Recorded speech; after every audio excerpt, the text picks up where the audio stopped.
Good afternoon. Good afternoon. This is Jacob Levenson, CEO of Mass Health Management.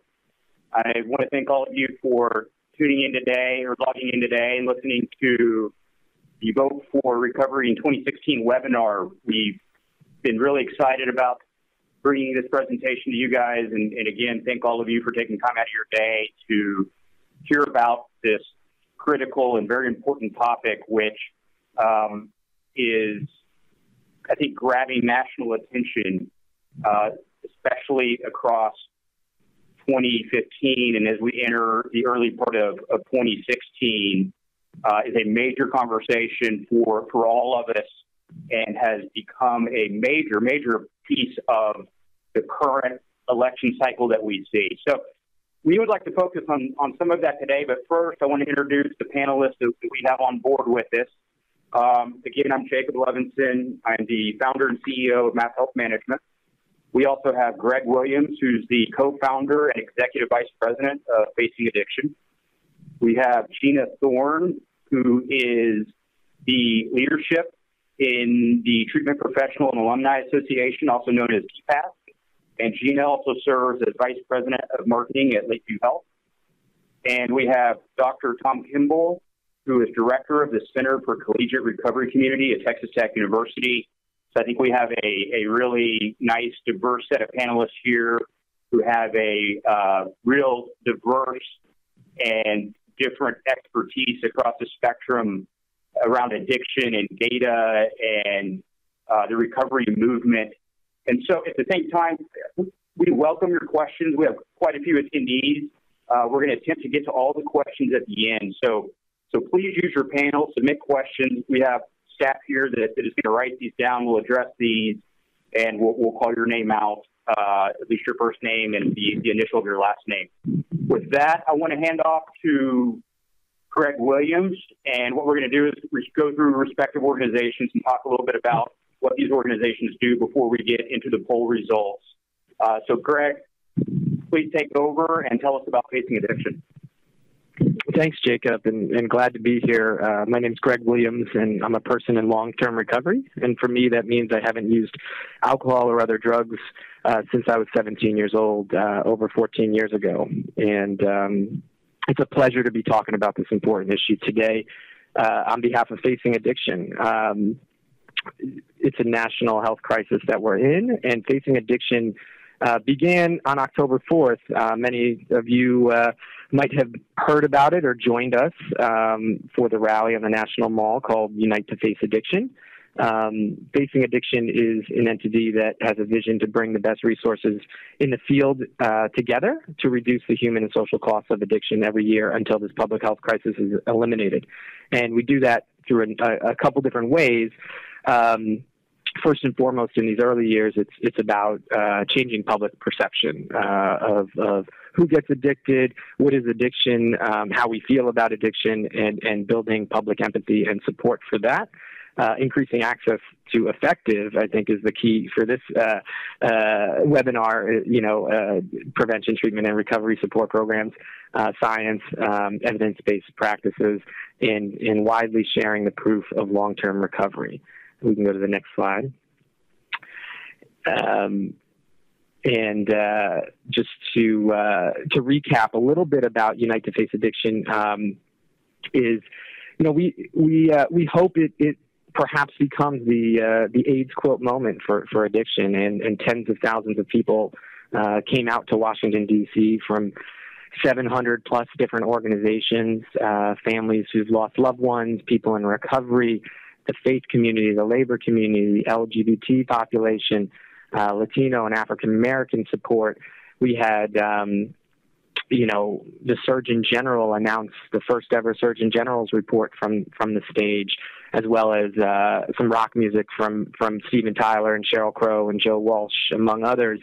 And then, maybe the most important thing that happened around that event was what happened the next day, and more than 500 people joined an advocacy day on Capitol Hill that really was powerful. We had people meeting with their senators and their congressional leaders about how this issue impacts them individually. And as a result of that advocacy day, we've already seen massive shifts in not only funding, but also in hearings being scheduled on the Comprehensive Addiction and Recovery Act, as well as many other things. We can go to the next slide.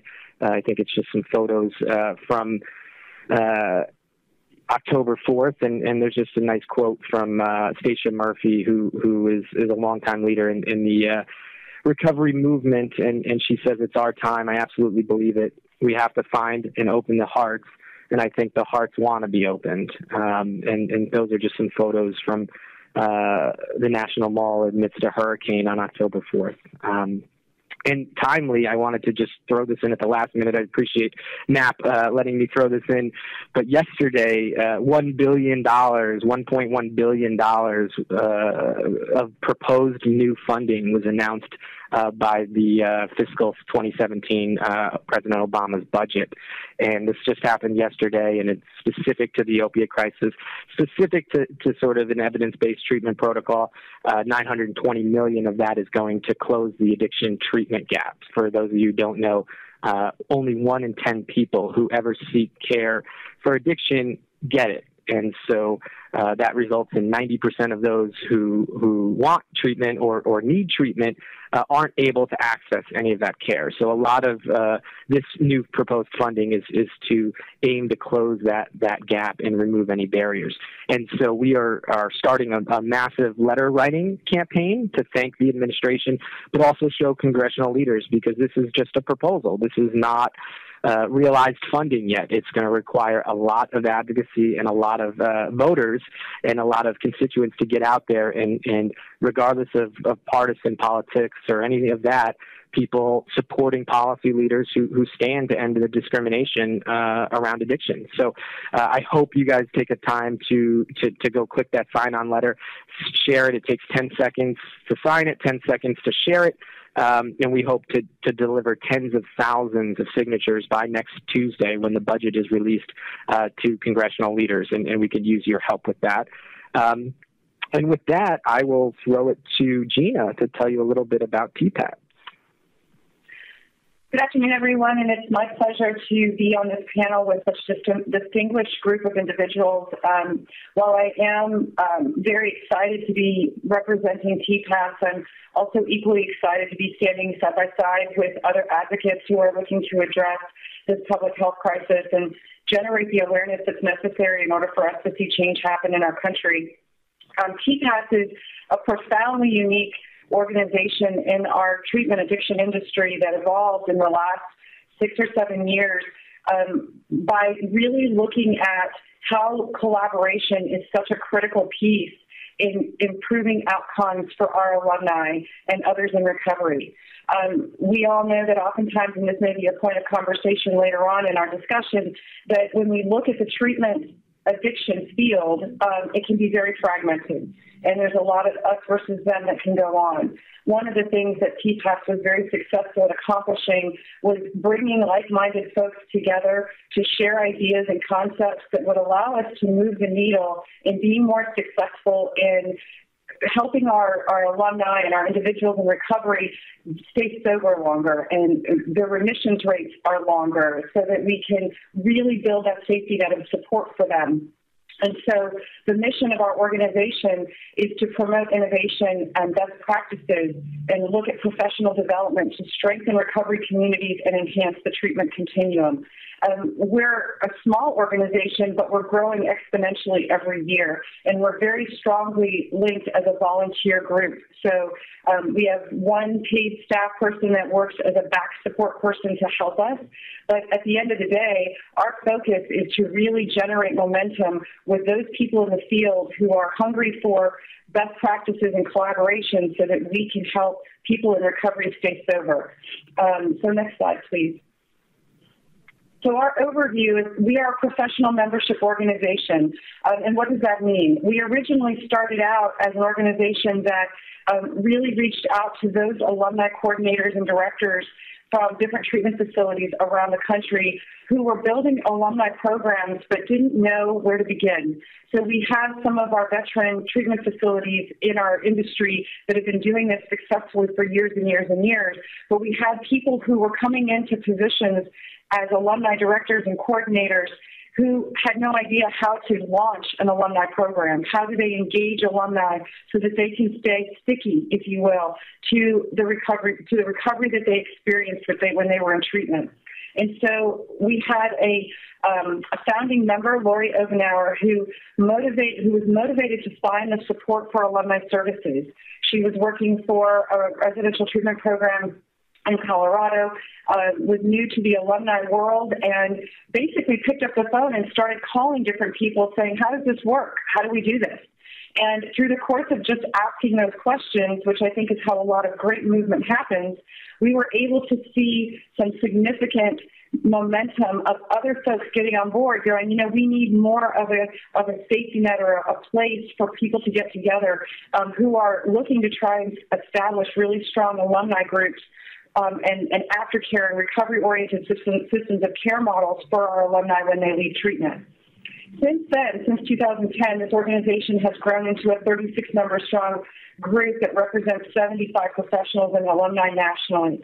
And that's growing exponentially. And as a result of being on this panel, we're very hopeful that getting the word out about TPAS will continue to compound our interest in membership and growth. We host 2 bi-coastal collaboratives annually. Now, what is a collaborative? Some people would argue that it's a form of a conference. We actually do not see it that way.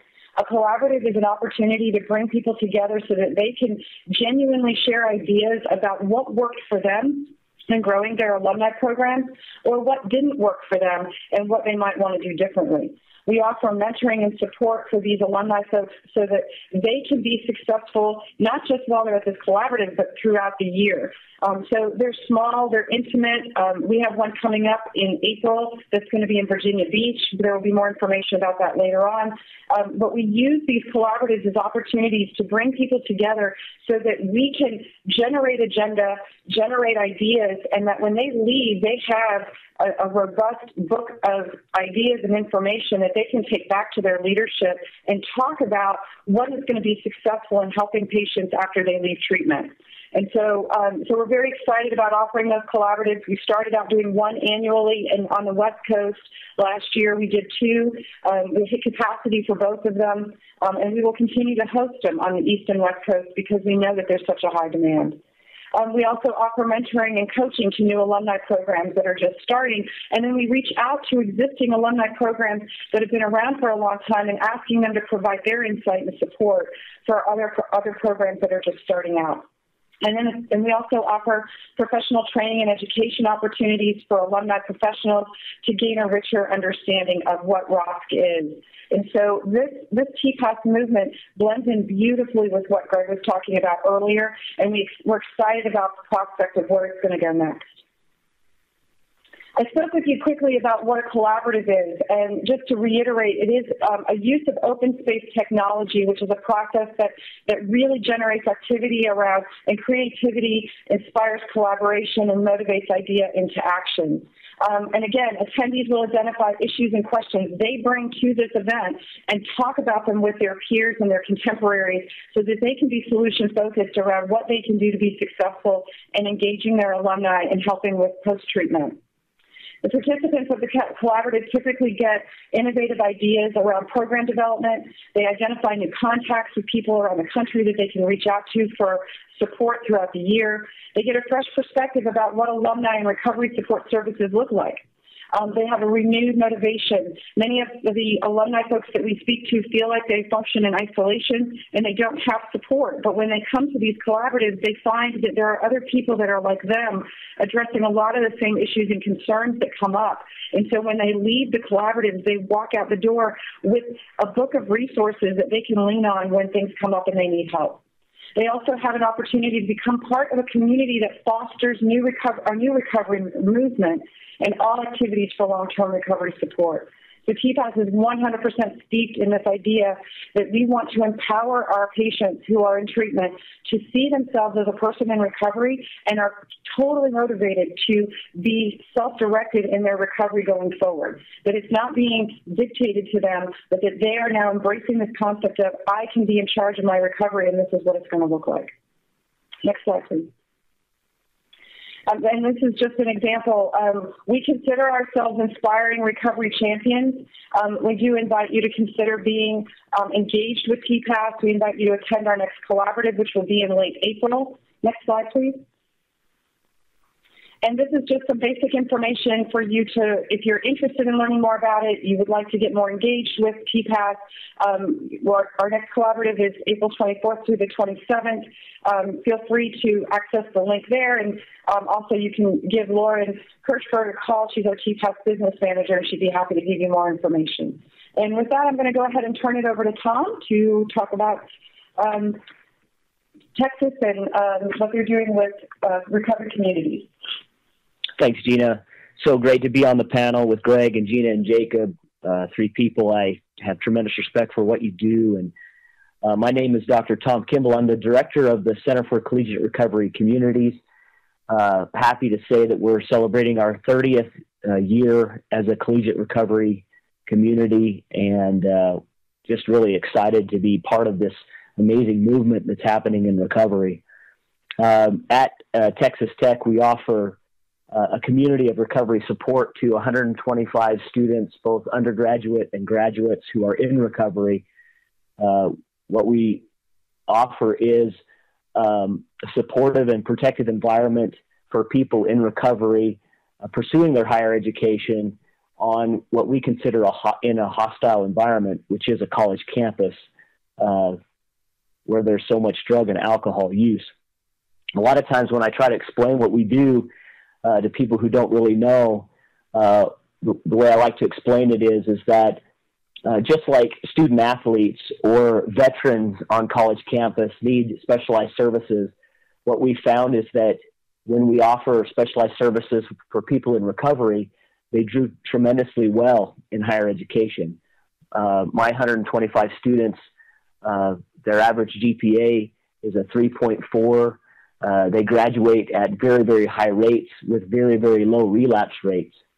There's a tremendous movement in the collegiate recovery program field that is just burgeoning across the nation.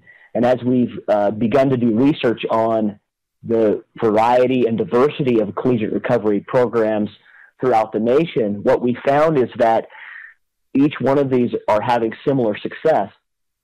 So whether or not the level of kind of support or where it's housed, for example, in an academic institution or student health, et cetera, on a college campus, each of these collegiate recovery programs are very, very successful in helping people extend the continuum of care on a college campus, maintain their recovery, and really just flourish in higher education. There is something very profound that we found when you combine recovery and the pursuit of an education that is just exponentially powerful for an individual, their development, their growth, etc. One of the things that is always very exciting is to talk about recovery, and one of the things I have researched is how people stay in their recovery in the long term. So I'm highly interested in extending the continuum of care for long periods of time for people in recovery who suffer from this chronic disease. And again, I'm just really excited to be on the panel and talk about the survey. With that, I'll turn it back over to Jacob, who will begin that process, talk about MAP, and then get into the survey. Jacob? Thank you, Tom. I'm going to put a smile on everybody's face here because I'm only going to spend about 1 minute talking about MAP as we lead into the panels here, into the questions associated with the poll. So briefly about MAP, again, I'm Jacob Levenson, the CEO of MAP. MAP is based in Austin. We were founded in 2011. We have over 100 employees spread throughout 8 states. And MAP's singular goal is to improve treatment outcomes. We have a significant issue in this in this space, whether you're coming from the private sector or the public sector, of the inability to demonstrate the clinical efficacy of what treatment does. And what we know at MAP is without the existence of evidence, myth starts to take over. And one of the greatest myths that is really prolific is that treatment does not work. MAP works closely with insurance companies. We work with more than 70 providers that are members of our MAP recovery network using our standardized data platform to collect outcomes, to manage patients across the continuum, and to really empower providers to demonstrate the value of what they do. And MAP's goal is to empower providers to be able to navigate this new healthcare paradigm where more than ever reimbursement is being associated with outcomes, and what we would call that value-based contracting or pay for performance, is coming down the pike. It is already here in some early iterations of it. So we want to empower these providers to demonstrate the quality of what they do. Secondly, we want these providers to be able to bring back into their clinical milieu the critical outcome information that should be driving and improving the clinical care that they provide. How can we treat what we can't measure? And so understanding what we're dealing with, a chronic disease that can only be put in remission, is absolutely essential to understand the nature of how that presents, not only as a population, but specifically across subsets of the population who has substance use disorder. MAP's goal is to really illuminate that. Secondarily, we are also bringing technology to the marketplace that enables people accessing treatment services to do it in a more intelligent way. And you wouldn't choose a cardiologist, you wouldn't choose an oncologist out of the yellow pages or off the internet or via Google. And families should not choose addiction treatment that way. What we want to do is we want to align the right provider at the right patient at the right point in time. And we think that's a critical piece to improving outcomes. We know that so many providers are exceptional with working with certain demographics. And so we want to ensure that those providers are aligned with those demographics. That's in everyone's best interest to reduce healthcare costs, improve outcomes, and demonstrate the value that we know so many of these providers bring to this space. So that's MAP's mission. I said that would be quick. Maybe that was a minute and a half. So what I would like to do is segue into the next slide. And the benefits of our network that we've developed, which has really got exploded onto the scene in 2015. Like I said, it has more than 70 providers now. These are providers that are all using a standardized technology platform, collecting data in a standardized way, and are providing recovery support, this post-discharge essential recovery support to individuals discharging from an IOP level of care or greater. The demand for these kinds of services have increased to such that MAP is adding 1,200 licensed counselors to this network. We're currently in the process of doing this now. We have multiple national payers that are becoming involved with this network as well. So what MAP has to do is the ecosystem of payers, providers, and patients who all have a common goal of an improved outcome. All of those three parties are well served by an improved outcome, working together using data and technology to reduce healthcare expense and improve outcomes. So I think that you're going to see MAP really continue to drive standardization in this field. We've got to get some standardized vernacular. We can't even agree on what relapse means, what success means, and what recovery is. And so how can we demonstrate the value to the world if we can't even agree internally on some basic definitions of what these mean? So with that, let's go to the next slide. And let me talk a little bit about this poll. So MAP, obviously being a data company and a technology company, we thought it was only appropriate that we outsourced the poll and the surveying of these questions just so that the results maintain their integrity. So we contracted a group called the Melman Group. That's a national survey firm. They do very sophisticated and very high level polling. I'm sure you've seen, I don't know if you know their name, I guarantee you've seen any of their polls. They completed a random survey of 1,007 adults. 507 were completed via landline, 500 on cell phone. These interviews were conducted October 29th through November 1st, 2015. Put your mind back there.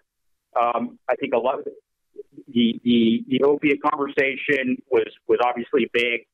And so you understand the mindset that these people were in, and just polls of this nature have a margin of error of 3.1%, give or take.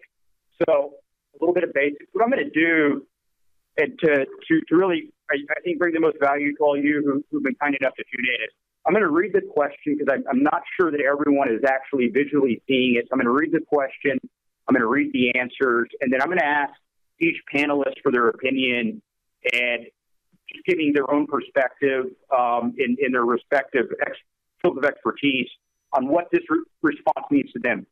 Again, to those of you listening, I want to really encourage you to ask questions in.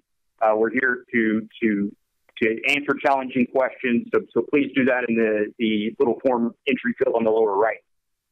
So that's it, and then I'll go last after the other panelists. So that said, the first question that was asked of those individuals was, have you, a family member or a friend, ever struggled with substance abuse, such as the overuse of alcohol, illegal drugs, or prescription medication?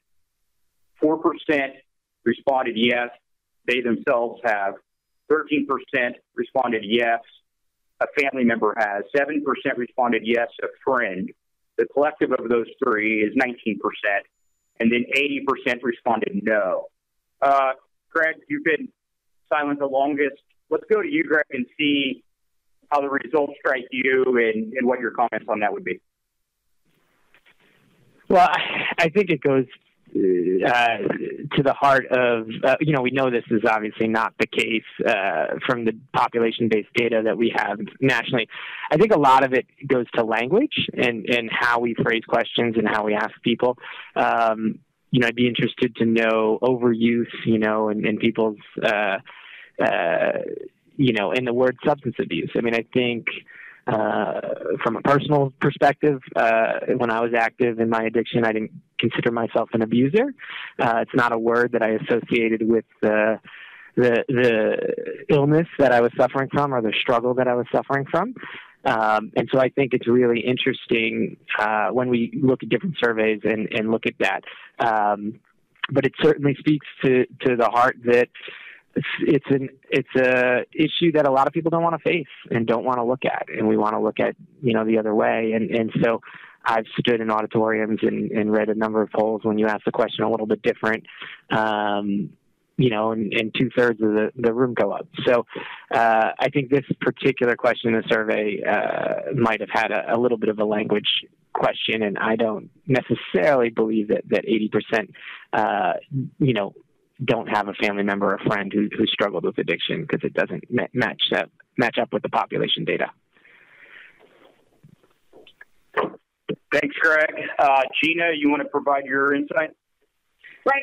I feel like I'm very much in line with what Greg is mentioning in regards to this idea of almost this concept of minimizing the issue a little bit, and people not really seeing the true severity of what's happening in our country around substance abuse or substance use disorders. And I think when you poll people and you ask questions about substance abuse, again, you're still facing that issue of stigma, even though we're looking at something that's considered to be a fairly anonymous conversation that they're having with someone, and it's not intended to have any kind of negative repercussions. You're still going to have people that are going to be less likely to admit that they've had someone in their own life or someone that they know have a problem. And even here, where we work at Lakeview, or when you speak to other peers in the industry or talking with folks even in the TPAS community, there's still this very significant barrier that exists around acknowledging that there's a problem and acknowledging that this is a pervasive disease that needs to be managed. And so I do believe that we've really got to look at some of the language that we use to kind of get around that barrier a bit more so that we can get some more honest statistics in there.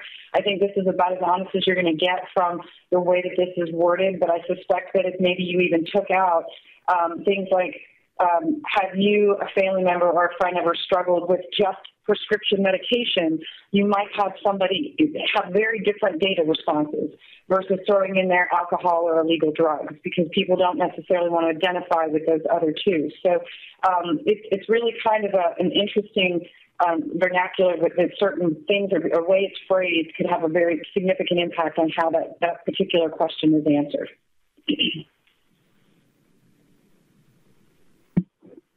Thanks, Gina. Tom, I'm sure you have something to add. Oh, absolutely. I mean, obviously, all of us know that, most of us have been impacted by addiction, alcoholism, or the overuse of prescription medications. So to me, this is just really not getting to the heart of the matter. We could probably quote, as Greg said, several studies that have indicated that more accurately, probably at least 2/3 of American families have been impacted by the overuse of substances. 1 out of 10 people who suffer from substance use disorders, et cetera, et cetera. So, I mean, I'm in agreement with, we ask the question a different way, we might get at the heart of it. But to me, this still speaks of the stigma of people wanting to be, not wanting to be attached to this kind of question or the impact that it has. I think it speaks also to the isolation that sometimes is felt by people who are still suffering, as well as the families and individuals who love them. And, unlike other chronic diseases, when somebody says, hey, my loved one has cancer or, another disease, the community, there's an usually outpouring of support and love for them. When somebody says, hey, my loved one's struggling with addiction, the community pulls away from them. And, all of that may be an explanation of why these numbers are the way they are. Thanks, Tom. So we're getting a lot of good questions coming in asking about the demographic, the individuals ask the questions, things of that nature. What we'll do is we'll post all the information pertaining to that, along with the recorded version of this webinar at the end, so that everyone has access to that. What I would add is really in line with what you three have said. I think that if we're taking this at face value, I would say my takeaway is that there's 80% of these individuals in denial. Because I certainly think that number is much higher. I think I would venture to say virtually everyone is either themselves, a family member, or a friend has had an experience with substance use disorder and struggled with this disease. So whether they know it or not, directly or indirectly. So I think that's critical to understand. And I also think that, in this country where we have such a culture revolving around and celebrating what I would call substance abuse, not substance dependency so much, but substance abuse, which a portion of people, given sufficient reason, put those chemicals down and go on to live normal lives, whereas individuals who struggle with addiction and substance use disorder obviously are unable to do that. So I think it's difficult to discern the difference between someone who's in active addiction and someone who's in active substance abuse.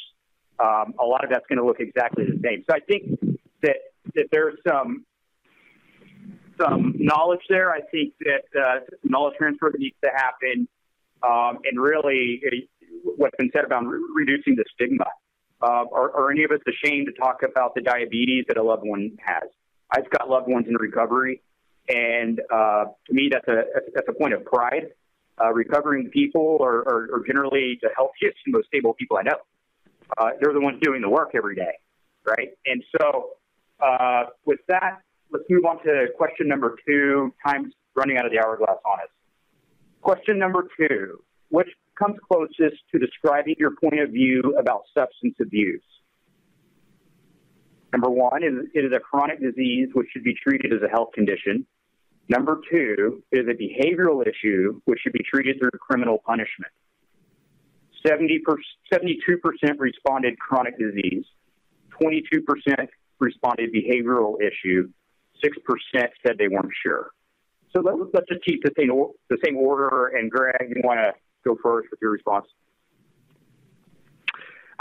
This is one of the most exciting responses, I think, of some of the questions. It's just we've reached a tipping point. I think you asked this question 10 years ago or 15 years ago, and the scale is exactly reversed. And so I think, I've seen other similar kind of questions about, how many people support, treatment over incarceration and things like that. And it's typically above 70%, 75%. And so this is a really important idea and acknowledgement. And I think we're seeing it play out in the presidential elections. And you're seeing the safety for presidential candidates who in the 1980s and 1990s got elected on records of being tough on crime and locking people up who struggled with addiction, and now you're seeing the safety in the political, wearing addiction as a healthcare issue as a chronic disease, in a very safe place for both major parties in America. So, anyways, I just think it's a great thing for people to have in their back pocket, and it really gives us a lot of leverage to reverse the scales of investment and focus on punishment over public health models. Thanks, Greg. Gina? Right. So I think it's again, it's very promising when you see these kind of statistics and recognizing that the pendulum is swinging to the other side, and there's more of an awareness of it as a chronic disease versus a moral failing. And I think that if we can somehow marry up this statistic to the previous statistic and communicate that message more, we might be able to see more honesty coming from people and more willingness to either access the help or to ask for help or get treatment. And so I feel like this is a very optimistic opportunity for us, and that for the last 10 plus years, 15 years, where we've had various organizations that have stepped up, Faces and Voices of Recovery, and now this Unite Against Addiction, and all of our organizations that are now putting a face to this and saying that recovery is possible and that wellness is possible and that this disease can be managed instead of making it punitive, is speaking to this. I mean, we actually are seeing sort of the fruits of our labor of what we've done over the last 20 plus years and really kind of changing that perception. Now our next step, of course, is to continue infusing that into the general public so that people won't be as ashamed to ask for the help, because they know that this is a chronic disease and that it can be managed like all other chronic diseases. So I'm grateful to see this, and I think that this, of course, is just another example of how hard everyone has worked together to try and move this needle forward. So it's good. It's great. Thanks, Gina. Tom? I'm not quite sure what I could add that would be more insightful. I mean, I'm just really excited about this number. I think that, I think that, I want to talk to those 22%, those 6% that are not sure. And I want to tell them that, addiction as a chronic brain disease is not up for debate. It's actually a scientific fact. And, I think language is very important. And as we continue to use hopeful language and healing language and call it what it is and treat it as it is, then I think that this number will continue to go higher and higher. So I'm actually very hopeful in seeing the responses to this question. Thanks, and I have a smile on my face because speaking of the language, we just had a comment from Jason H., who says several of the panelists have weaved back and forth between treatment, clinical language, and recovery language, as well as linear continuum of care and the recovery-oriented system of care approach, confused because they're different concepts. So I sit here and smile because I think that's a pretty common issue with you've got these three different dimensions, and the language and the descriptors for the various terms certainly get interchanged where maybe it's almost like different dialects trying to communicate. So I couldn't possibly add too much behind what you three said. It was all very congruent in line with my views. What I would say is that 72% of the population, and again, we're working with a sample here of 1,000 people, but if we see promising numbers like 72% viewing it as a chronic disease, I think that we really need to continue to propel forth our currently much more acute model approach to addiction treatment to a much more chronic disease maintenance and prevention construct. I think that we're certainly going to see those kinds of demands come down from payers where that kind of disease management by providers across a longitude of time is rewarded, and where I think that we continue to see that the model really shift to meet this as a chronic disease, which it appears the public perception is certainly changing. And again, I think if you took this 20 years ago, I think you'd have the inverse of those responses. And I think it also shows we have work to do if almost one out of four, or maybe closer to 1 out of 5 people still see this as an issue that requires a punitive response. I'm not okay with that being 1 out of 5. So I think that there's still a lot of work to do from a advocacy and an awareness standpoint. So thanks for all your comments on that. Question number 3. If a friend or family member needed treatment for substance abuse, which of the following would be the most important factor in selecting a facility for treatment? Number 1, doctor expert recommendations. Number 2, track record of recovery. Number 3, experienced doctors or staff. Number 4, recommendations from people you know. Number 5, the accommodations of the facility. Number 6, the location of the facility. Number 7, news articles. Greg, you want to take us away with that? Yeah, sure. I mean, I think this is, it's really interesting because, I talk to a lot of families all the time who, Google is obviously the first thing in a lot of people's experience on this issue. So it's almost like in an ideal world, how should it work? And this is, this would, if the world worked this way, we might get much better outcomes. If most people sought treatment based on a physician or an expert recommendation, as well as outcome metrics and track record of long-term recovery, seeking care, I think we'd be in a much better spot. And unfortunately, this isn't the current reality for most families.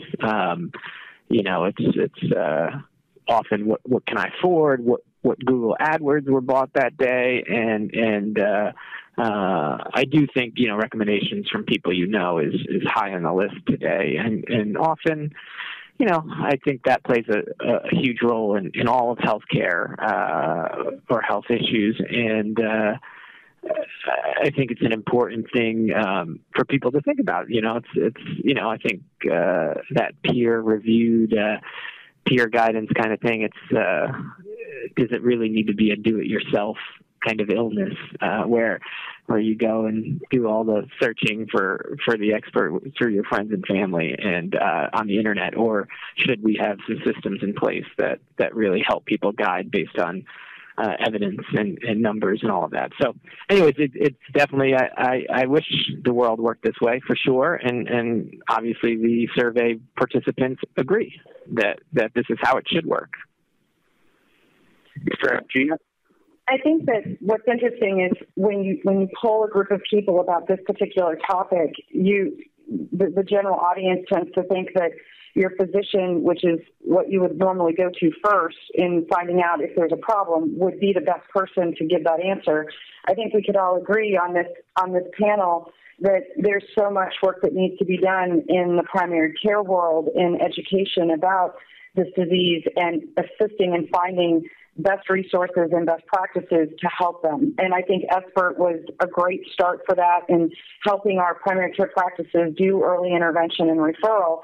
But when you're looking at this kind of response and you're seeing that you've got a group of people that are referring back to or asking or leaning on, if you will, doctors and experts, not to argue that there are doctors and experts out there that are not good, that are good, they are, but there are plenty out there that simply are afraid to even ask the questions because they don't know what to do, they don't know how to address the problem.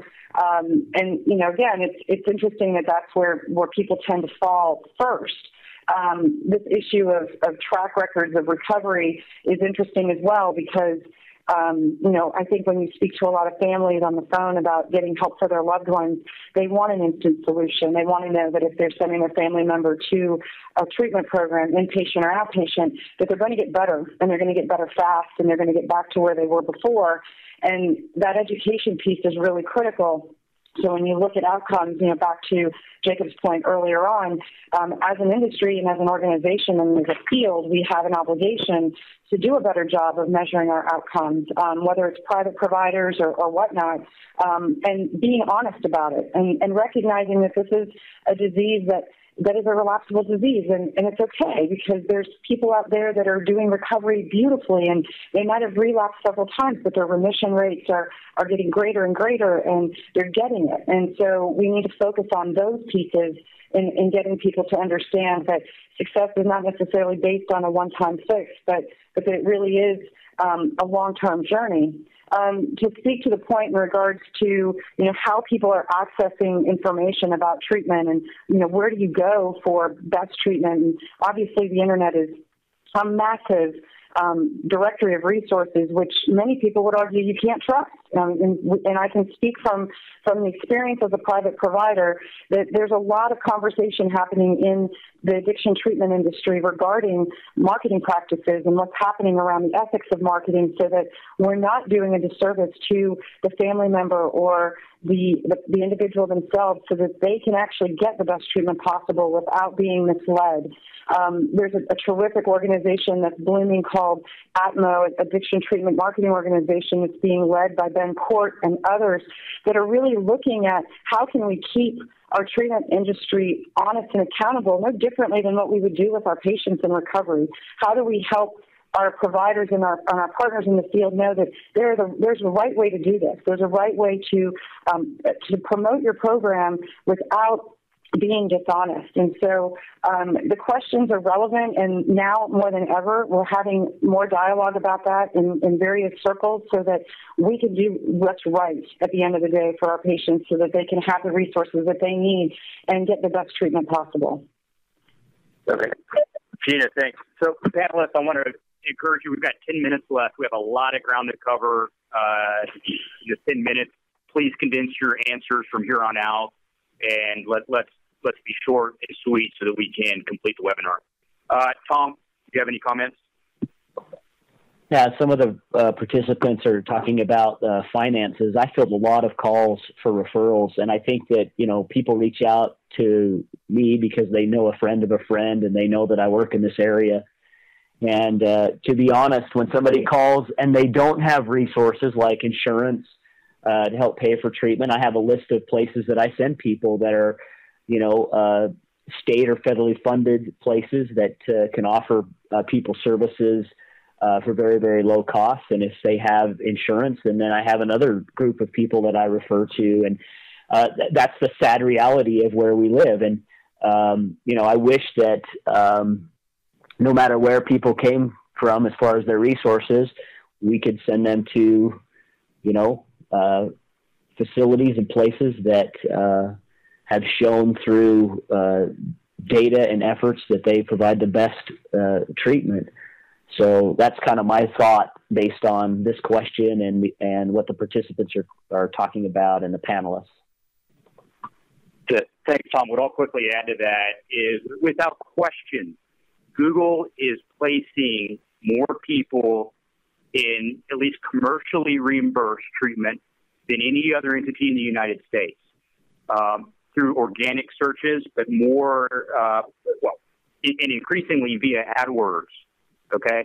And we would not select a yard maintenance business in the fashion that many individuals are selecting addiction treatment. We have to improve that mousetrap. It causes a lot of issues with this space.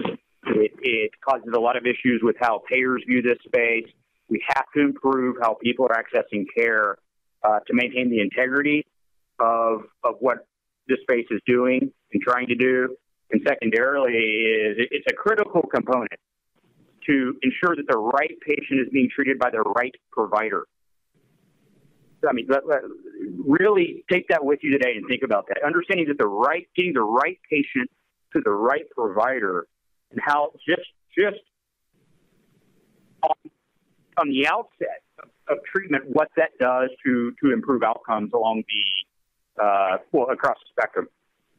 Again, then what I'll add very quickly is doctors know, in my opinion, and I'll play into some stereotypes, plenty of outliers, but many doctors are woefully misinformed on what substance use disorder is, what recovery is, and if doctors are going to be making a large volume of recommendations and treatment referrals, then they need a lot of education prior to that. Moving on to question number 4. Question number 4, would you be more or less likely to support a presidential candidate who supports expanded access to addiction treatment and recovery services? What a timely question. 73% respond more likely. 12% respond less likely. 15% say not sure. Correct? Yeah, I mentioned this before, so in the interest of time, I think we're seeing this play out. I certainly have never lived through a presidential election cycle where we have 12 presidential candidates talking about this issue personally and as a policy platform and releasing policy plans on both sides. So it's just very exciting and an opportunity when we say how many things are broken with how we deal with addiction when it gets to that level where presidential candidates are using this as their platform. It gives us a lot of power, and we need to not miss this opportunity. Great, thanks. Gina? I would agree with Greg. I would also say that this is incredibly relevant for us as professionals, because those presidential candidates are going to be looking to us as experts for information. So now more than ever, we need to be very succinct in what we're doing so that we can give them the best information possible to make the best decisions.